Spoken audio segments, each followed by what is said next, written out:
नहीं कंदो सुनी हालत इश्क जो नालो वठण ई आदत चंद रखे चुमी दे अरे गरीब त बेन जे इश्क रो दास्तान बुधी पनो दिल खुश करना है तो के वरी कीड़ी खुटी खयो जो सुन्याई रुना में हलो है इश्क करन होंदी माल मिलकियत त मिलंदी नेमत इश्क होंदी माल मिलकियत त मिलंदी नेमत इश्क सुन्याई ते गरीब जा बार तू ही ता खिसक जनाब सदर असा ने छोकरा नो दिमाग आ गई पूरो पनो वरी मता चार चंद्रहण दा असाना शायर आई गाना चवंदा अचकी झरते केटी बंदर ते थारी नंगर रे अचकी झरते केटी बंदर ते थारी नंगर रे पर यो कौन सोची ना तो सुनन के किरायो के दींदो जनाब सदर असा ने मुल्क जे हालातन खां तमी चंगी तरह वाकिफ हूंदा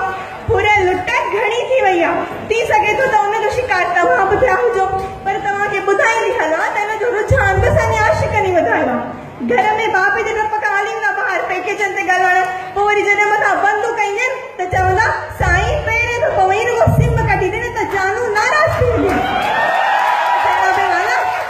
जनाब वाला असांजे छोकिरनि खे हिते पूरी उर्दू ॻाल्हाइण बि कान ऐं आशिक़ी कंदा वरी उर्दू माइन सां पोइ वरी वेही ॻाईंदा यार कयो त मेड़ो कराची होश थी वियो आगू यार कयो त मेड़ो कराची होश थी वियो आगू मां तो चवां मूंसां सिंधी ॻाल्हाए त उर्दू में बोलो तुम जनाब सदर इहे छोकिरा वॾा वॾा ख़्वाब ॾेखारींदा चवंदा त जानू तोखे ढोल में था शॉपिंग कराईंदुसि करोला में घुमाईंदुसि पर अगरि चइजे एसी तो मां थोरो कमु त कराइजो चवंदा बि यार दोस्त खां बाइक त वठी अचां अच्छा कपिड़ा खीसा थाली अच्छा कपिड़ा खीसा थाली अगरि त खां सवा ॿियो सभु कुझु सवाली करे कुझु न सघंदा अॻो पुठियां वाली रोला बच्चा अहिड़ा नाशिका जेके हुजनि मस्तु मवाली जनाब वाला